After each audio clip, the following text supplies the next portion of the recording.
Hey there idiots, welcome back to Observe. In today's video we're going to be analyzing the nonverbal communication of ex-special agent Brian Higgins in regards to the Karen Reed case. More on all of that in just a second. Let's go ahead and roll that intro first.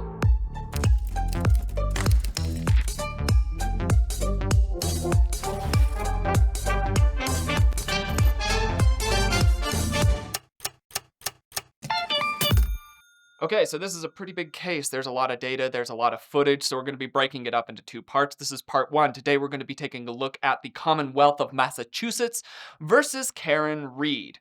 The synopsis that I'm providing for you here is built solely from verified legal filings, official court records, and law enforcement documents free from the outside speculation or media commentary. The goal for this is clarity, accuracy, and balance so as to provide understanding to this rather complex and evolving case based exclusively on the publicly available and known facts without the influence of the media. On the night of January 28th of 2022, Boston police officer John O'Keefe was out and about in Canton, Massachusetts.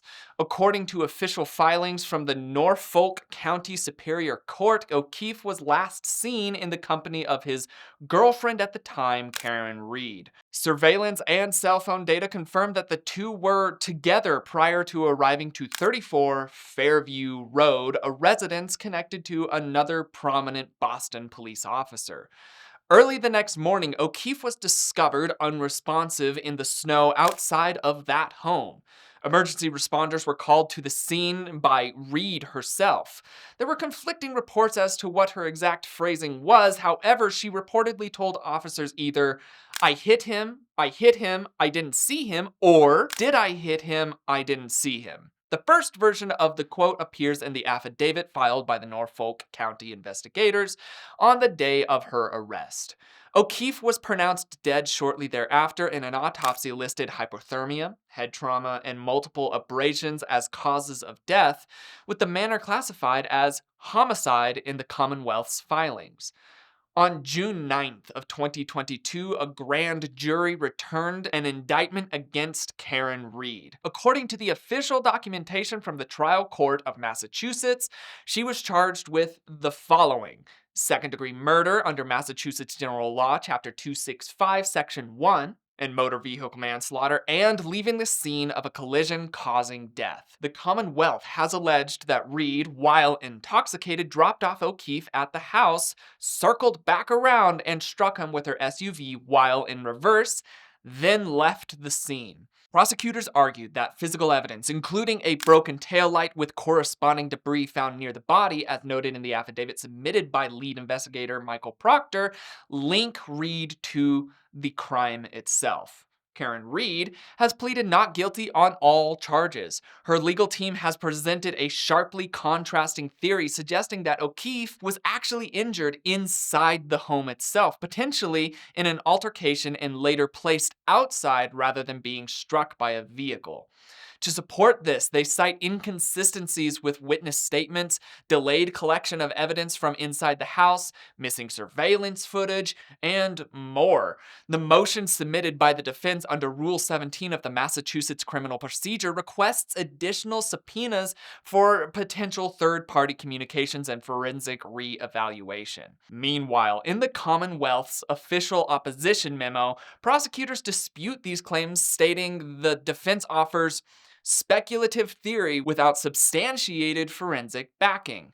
A set of letters released between federal authorities and the Norfolk County District Attorney's Office, now part of the public record, show increasing federal scrutiny. These letters, dated throughout late 2023 and early 2024, discuss whether any part of the state's investigation conflicts with civil rights protocols. However, as of this synopsis here, no federal charges or interventions have been made. Multiple motions have also followed, including efforts to dismiss the charges, which were denied by the Norfolk County Superior Court in an order dated in August 23rd of 2024. Another movement is to challenge the venue and judicial conduct, with a separate suit filed against the judge questioning judicial impartiality, currently pending review. Another motion is seeking habeas corpus relief in federal court, which is a legal procedure that allows individuals to challenge the legality of their detention or imprisonment. This was also denied by the U.S. District Court on March 13th of 2025. In its latest update, the case has reached the Supreme Judicial Court of Massachusetts, where the court affirmed the validity of the indictment and found no constitutional violations in Reed's detention or prosecution per its opinion entered on February 11th of 2025.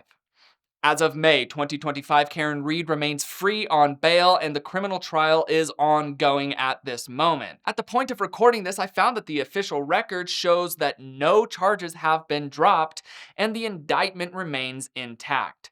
Federal review is also ongoing, but has not resulted in any form of intervention. Both sides continue to submit motions, affidavits, and subpoenas, including one notable affidavit from a juror in a related matter, which has been partially sealed. The trial is set to hinge on forensic reconstruction, digital footprint evidence, and expert testimony on vehicular impact dynamics. As the case continues to unfold, it further inspires division between the supporters of Reed and those of the prosecution, picketing groups touting the phrase "Free Karen Reed" and "How long to die in cold," also known as "How long to die in cold," a reference to a debated search phrase, "March outside of the courthouse," and the internet is positively thrumming with conflict centered around this case.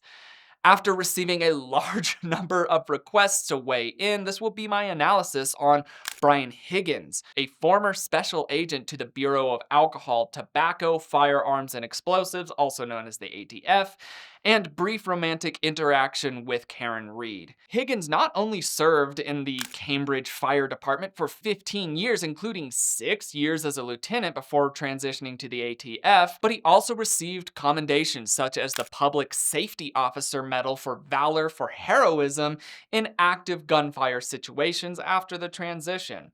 There is not much that is publicly available in regards to the personal life or behavioral tendencies of Brian Higgins. However, I was able to establish a number of applicable characteristics as I researched the case documents and footage. As a reminder, this is not a comprehensive list, nor is it an official psychological profile or behavioral sketch. These are just simply some details that I was able to observe through my research. Now, Higgins seems to show possible signs of alcoholism. Much of his past time appears to be spent or centered around drinking, with excessive reference to the activity throughout the case and available footage. He also speaks on not likely attending various parties or events or sticking around at those parties or events for very long if the alcohol that he has a preference towards is not available at that time. While drinking, there are also reports of him being known to lose his memory and become rather aggressive upon excessive drinking, even going so far as to be unsure if he broke a child's video game system or controller, seemingly out of anger, during one of these drunken states that he cannot recall. Along with this, he has multiple instances of presenting questionable or flexible morals.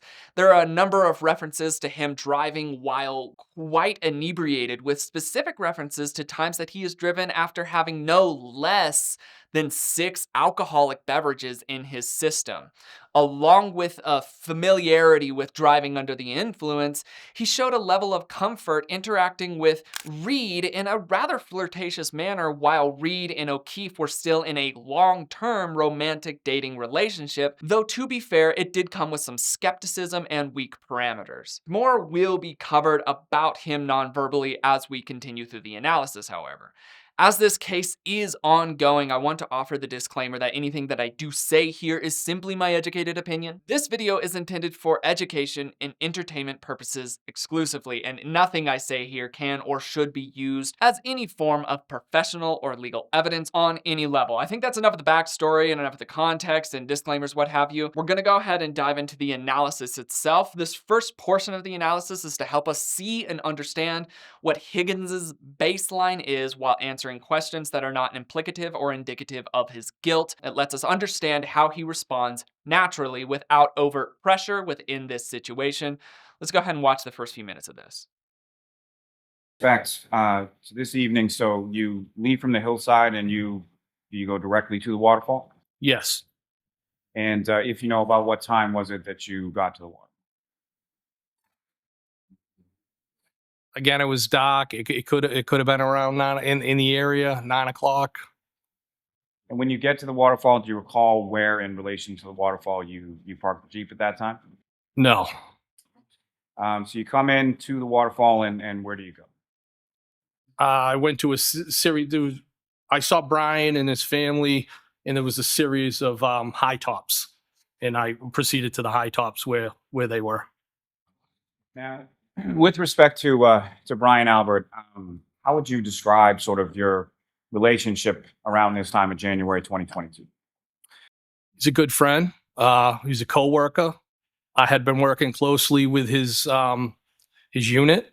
Um, I'd say he was a good friend.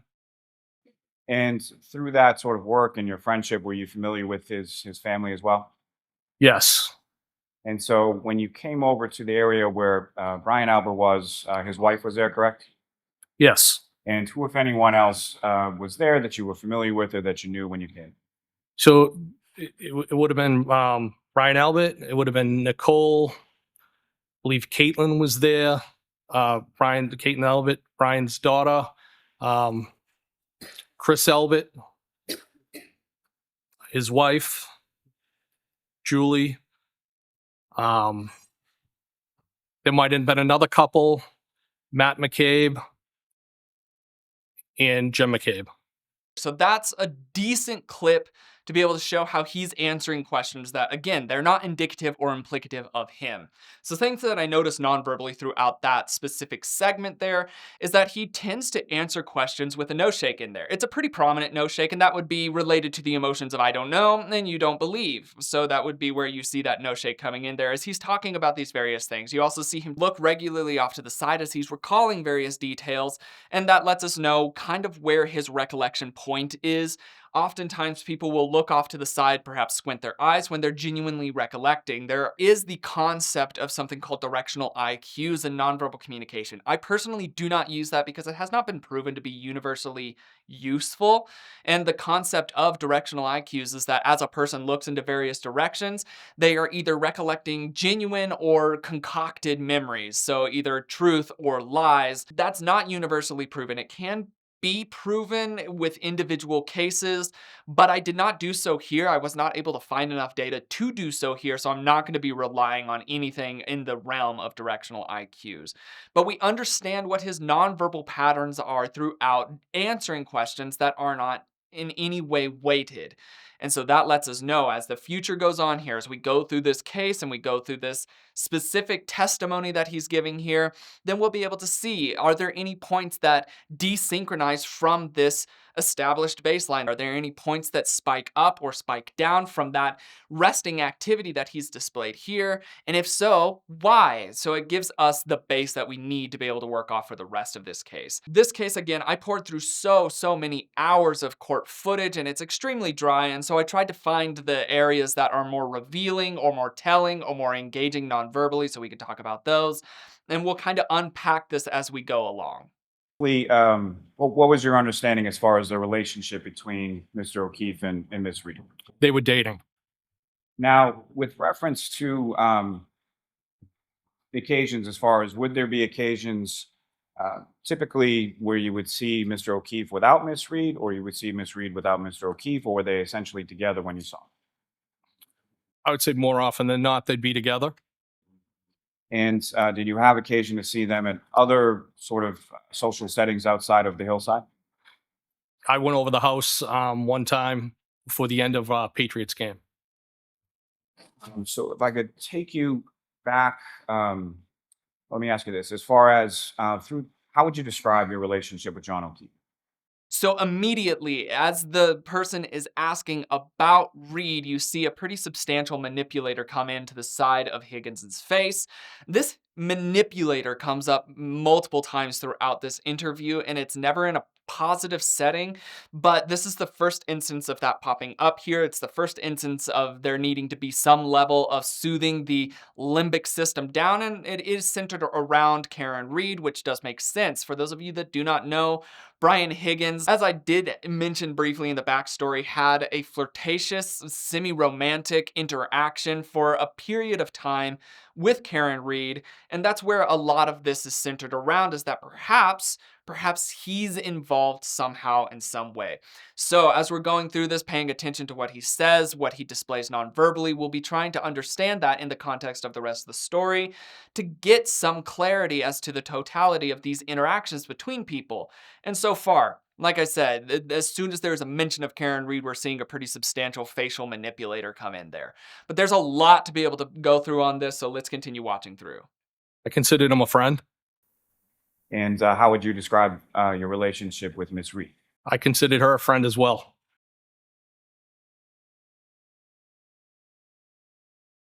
I considered John O'Keefe, the victim in this story, as a friend. There's no desynchronized nonverbal communication throughout that. It matches with what the baseline that we've established for him earlier actually shows. So with that, I would consider that to be synchronized, authentic. And then it gets around to what about Karen Reed? And he says verbally, I consider her a friend as well. He does another facial manipulator there off to the side. This is now two facial manipulators, both of them in relation to Reed.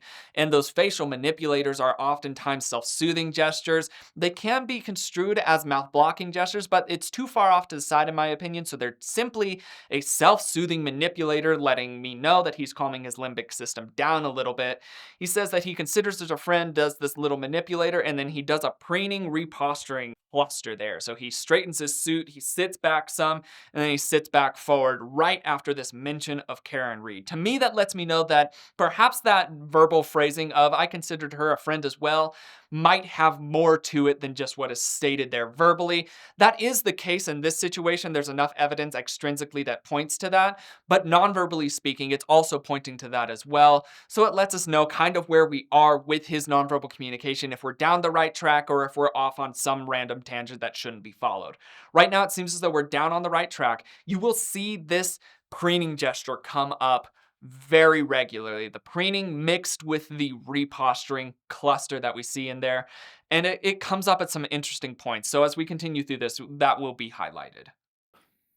At this time, I know we've jumped around a couple of days, but at this time that you're at the waterfall on the 28th or the 29th, did you have Miss? Something that I want to make note of is that obviously you didn't hear the question before. It was a little confusing to Higgins, and that is inspiring this drawn together lowering of the eyebrows here. He's also leaning forward and cocking his head. This is all indicating that he's trying to pay attention here. He's honing in, he's really locking in, trying to pay attention to what's being said here. But we want to make note of those nonverbal tells that happened during that time as well, because that will also give us some clarity to any other times that he might do that in the future. This adds some context to that. Did you have Miss Reed's contact? Yes, I did.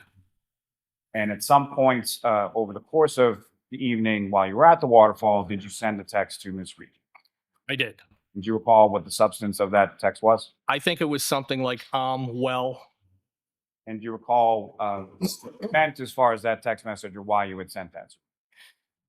To be honest with you, it was, I guess you could view it as a flirty text.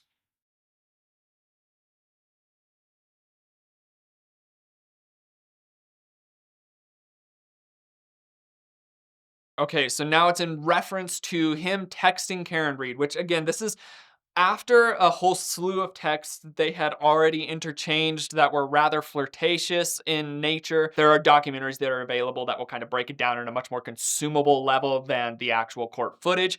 Sure, you can go through and watch all 8 hours or whatever of this specific testimony and see that all read out and whatnot, but I do just suggest going and watching the documentaries. There's some on Hulu, there's some on Disney Plus, there's some on Max.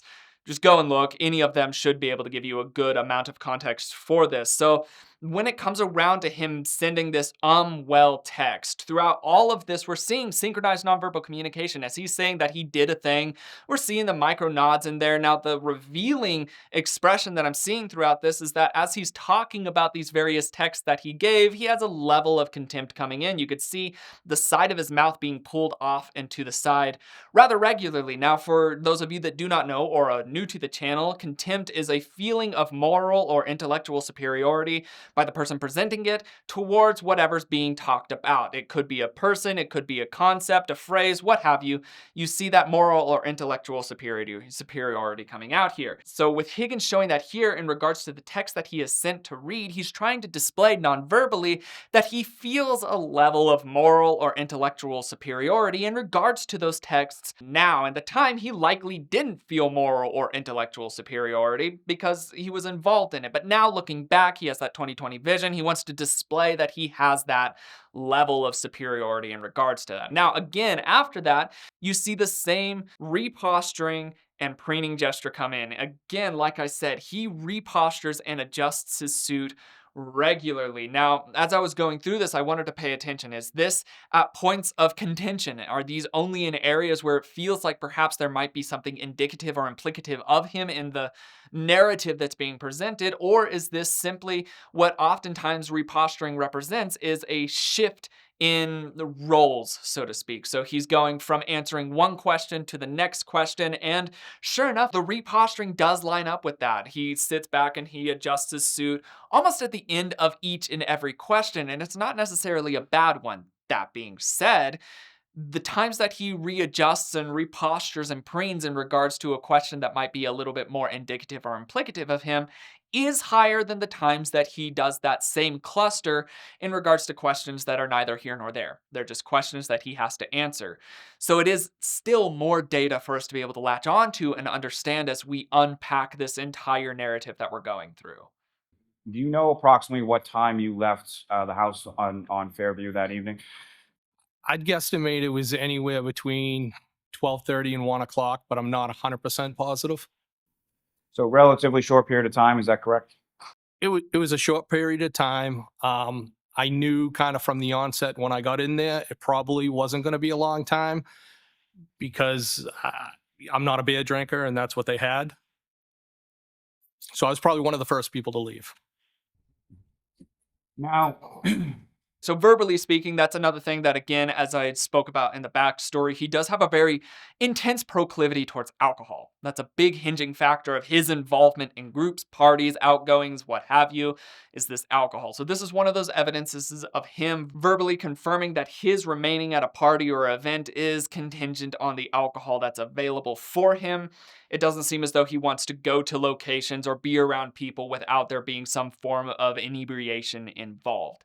So that's one of those instances coming in here, non-verbally speaking, as he's speaking about those things. It is synchronized. As he's moving, it fits with his baseline that we've established earlier.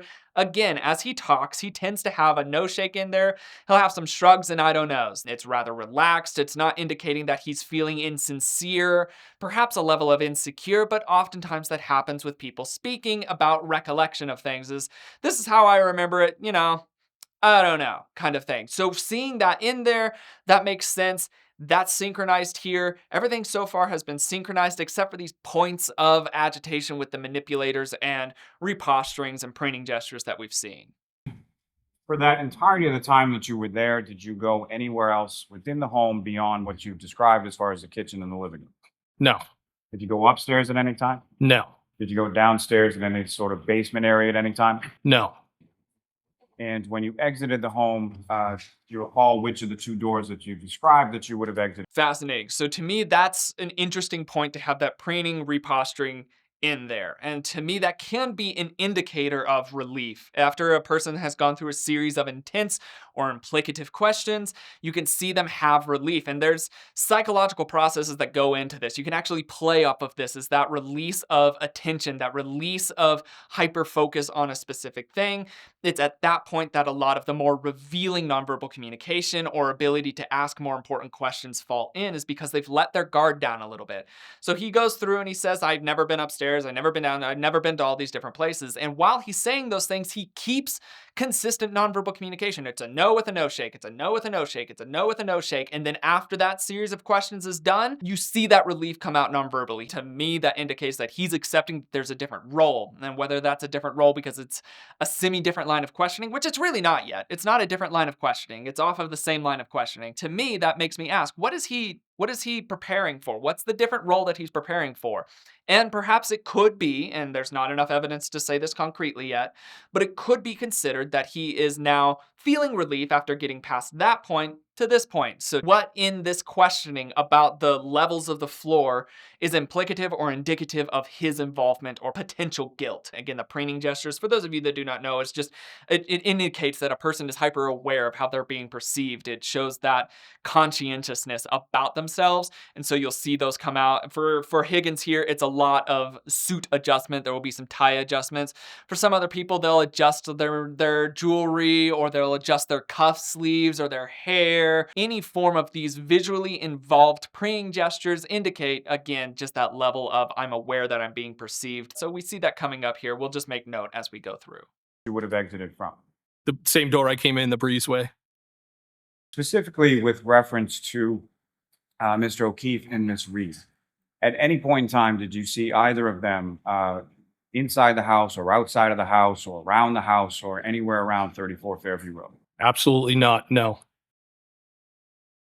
So verbally speaking, this is the first time that he has implemented the absolutely phrasing in there, which I have talked about this and touched on this on the channel a number of times. There are some verbal analyses experts that say when a person starts to suddenly use absolutely's or anything that amplifies what they're trying to say there, and it's an attempt to compensate. So as he's saying absolutely not, no, this reiteration, this amplification through the restating of not and no and the addition of absolutely in there feels somewhat like a compensation of some form.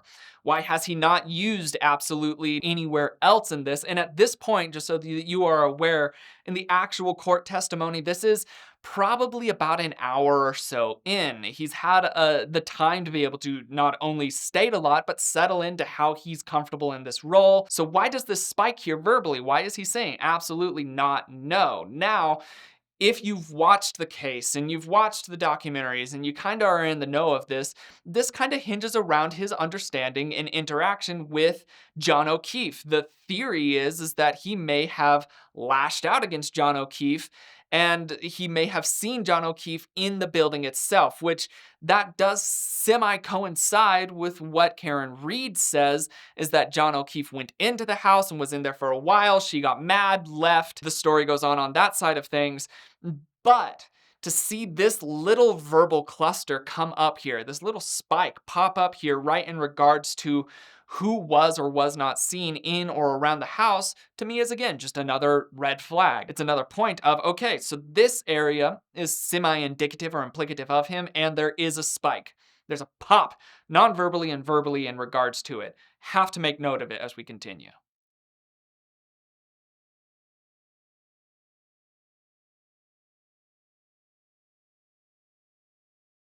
And sure enough there, it's silent, but you see him again after saying absolutely not, no, sits for a bit, and then he does the same reposture and preening gesture that we have seen already a couple of times. And I'm not even including all of the times that he did this. If I included all of times that he does these various patterns, this video would be 8 hours long at the least.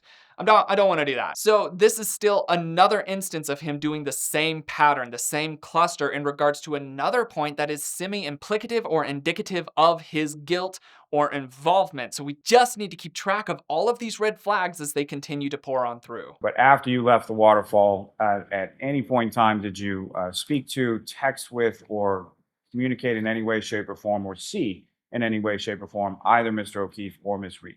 Well, again, the only person I shot the text to while I was at the house was John, but after I left the waterfall, I never saw John O'Keefe or the defendant again.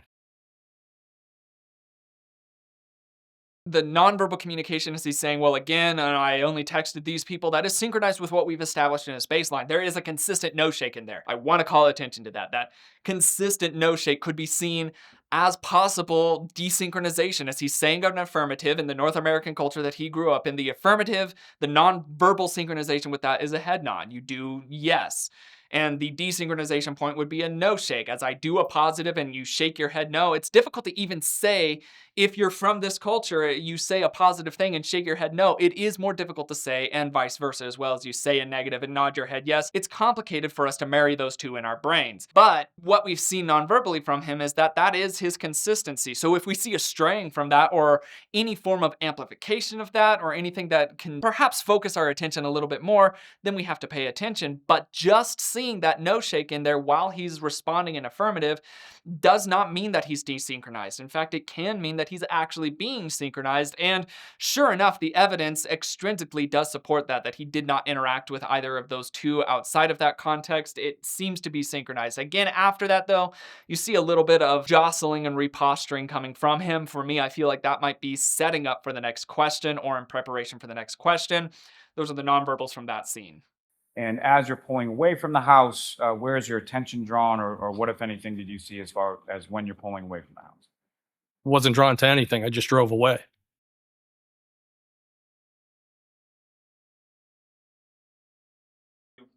That one's uncomfortable for me because, again, we've seen this manipulator come up here again on his cheek. The environment's important to make note of. If they were outside, then perhaps that could be something that's environmentally inspiring. Perhaps wind is catching something and he needs to scratch, something along those lines. But they're inside. It's a fairly controlled environment. There's no extrinsic factors that could be inspiring him to itch his cheek on repeat in that same area. So it lets us know that it has to be something psychologically inspired. And the fact that, again, he has that whole cluster, that manipulator, reposturing, and preening gesture, that whole cluster all in one go there right after saying, what did you see? When you were heading out, when you backed out and headed out, what did you see? To see that coming up there, to me, that's a red flag. Why has that cluster come in there when in other areas it's at possible points of implicative or indicative information? Why is it coming in there? And it does support the theory of perhaps he had more involvement with the situation around O'Keefe than what he's giving here. And when he's pulling out to leave, he may already have known where or what O'Keefe was doing at that time because of his involvement, as indicated by this little cluster that we've seen now again. Now you leave the residence of 34 Fairview, and where did you go from there? I went back to the Canton Police. And why was it that you went back to the Canton Police? Well, we had traveled down for the services for those police officers, and we anticipated staying the following day. I think I had said that we left a day earlier. So I had left a key to the surveillance vehicle on top of my desk so that somebody could move the vehicle, because a lot of times Chief Berkowitz would get after me. As a courtesy, I was parking vehicles there, sometimes my personal, but primarily my work vehicles. And one thing he asked me, just leave the vehicles in the middle of the parking lot so that snow could be cleared. So the reason for heading back there was to move those vehicles, because if I didn't do it then, I would have had to get up early and do it. And I also know they plow through the night. So that would be the reason for heading back. So what you may have picked up on is a vast straying from the established baseline that we've seen him already present earlier on. This is a very straightforward, why did you go to the Canton Police? His answer could have been very briefly and concisely, I went to move some vehicles that I needed to. That was it. That's really what his point, and if you watch the documentaries, court footage, all of that, you'll see that was his point. That was his driving point, is that he went to move company vehicles and personal vehicles around because it was snowing and they wanted to make room for plowing. However, as he's answering this, some things that I want to make note of is, one, he's packing this specific response heavily. There's a lot of extra information. He's talking about where he's left the key and all of these different dynamics, which has nothing or very little to do with the actual question itself. So that packing of the narrative indicates to me a level of agitation, of nervousness. People oftentimes pack their narratives when they're feeling nervous about something. They just feel the need to fill in those gaps and add extra words. It happens rather regularly. In fact, there's even interrogation or interview techniques that rely on that psychological fact, as if you ask a question, remain silent, allow them to fill in those words based out of discomfort alone. So the fact that that discomfort has already reached threshold so fast and he's packing so quickly is a bit of a red flag. Along with that, as he's packing this narrative, he has substantial verbal difficulty. His flow, his cadence is not as consistent as it has been in other areas of these answers and questions. And so to me, that's another variance from his baseline that we've established earlier. So something around this going back to the Canton Police Department is questionable to me. What he's presenting here feels like it's compensating. There's nonverbal indicators that push me away from this being the totality of the story. Maybe this is part of it, but something else is there that he's not letting on to, as indicated by his nonverbal communication around it. It's a definite red flag, and yet another one to add to our collection as we're going through this. As you're going through, you can see that there are simply piles of red flags that are collecting here that we have to categorize and figure out what their meanings are and get a clearer understanding as to what's going on. And if you know about what time was it that you got home to West Roxbury?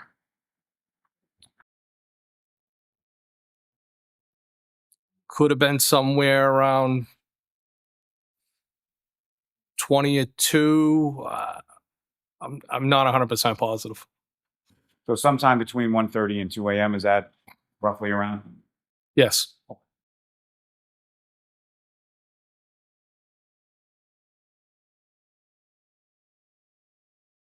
What a cluster around that. Obviously, as he's speaking, he doesn't have certainty even verbally. He's saying, I'm not positive, it was around this area, blah, blah, blah. Now, non-verbally speaking, at the beginning of this, as he's starting to recollect, he has a pretty substantial lip compression in there. That's the biting back of negative words, emotions, sentiments, what have you. That lip compression can be in there. And then he starts talking about it. He does a little bob in there, and that has no specific non-verbal relation to it. But then he has a pretty substantial mouth shrug in there, which is rather parallel to the full-on shoulder shrug, which is an indicator of perhaps insecurity or insincerity in what's being said. And then after that, he has a very overt scratching manipulator around his collar that then moves around to his tie and then moves through to the full-on preening gesture and reposturing that we've seen multiple times here. To me, even though he has already expressed verbally that he doesn't have a ton of certainty in that, non-verbally speaking, I am heavily drawn to the concept that he has very little to no idea about the actual times, or if he does, they're not the ones being stated here, as presented by his non-verbal communication rather than his words. To see all of that cluster coming in there, all of the anxiousness, all of the general agitation coming in there around that, it has me asking questions, and I feel for a fairly valid reason. Regardless, on a general level, it's indicative or implicative of him, and sure enough, there is a huge cluster that follows in line with this. I don't necessarily actually feel that Higgins is in control of his nonverbal communication, despite being involved in law enforcement, firefighting, what have you. I don't think that that has aided him or enabled him to be in control of his nonverbal cues, as it's being shown fairly clearly here, in my opinion, throughout the entirety of his testimony. Do you recall having any phone calls or conversations with anybody during that time period? No. And specifically, did you talk to Brian Albert on the phone at any point between the time you left his home and the time that you woke up the next morning to his phone? No, I did not.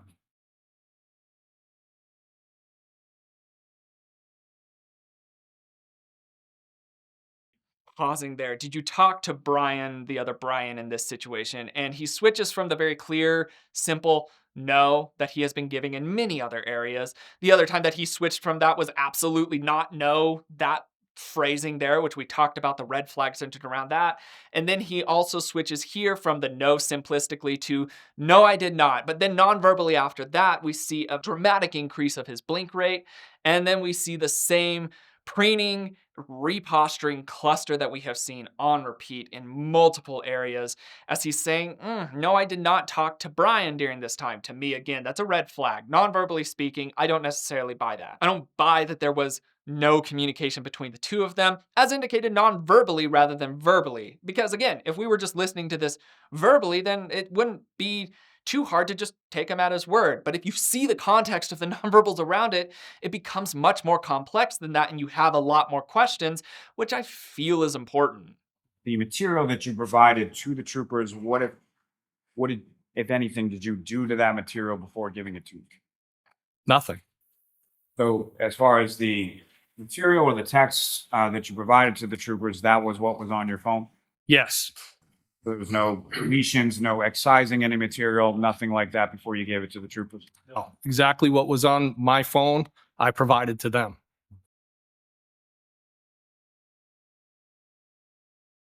That's a pretty important part of the case. This is a two-part series, so if you're feeling like, oh my God, what? There's more. There's so much more. Yes, there is. Watch part 2. It's coming up next week. But as he's saying, you didn't do anything to the texts that you did. You see these contrasting answers, but what I find fascinating about the middle answer is that it's desynchronized. As he's saying yes, he does a no shake in there first and then switches to a positive, but that brief desynchronization point feels interesting to me. In other areas though, as he's asking yes and no questions, you can see his nonverbal communication be synchronized. As he's simply being asked a very straightforward yes and no, the nonverbal communication flows with it, a yes and a no. And so this point in the middle, first one synchronized, second one possibly desynchronized, third one synchronized. So that middle question is important to me, if only from the nonverbal communication alone. And then after that, again, what I notice non-verbally after the question has been asked, as he's settling back in non-verbally, you see him dip his head. This isn't confidence. Anytime that you see somebody raise their head up, exposing their rather vulnerable regions of their body, that's more centered around confidence. So a dipping of the head down does not indicate confidence. And you see him repeatedly dry swallow. You can see it in the activity around his neck here.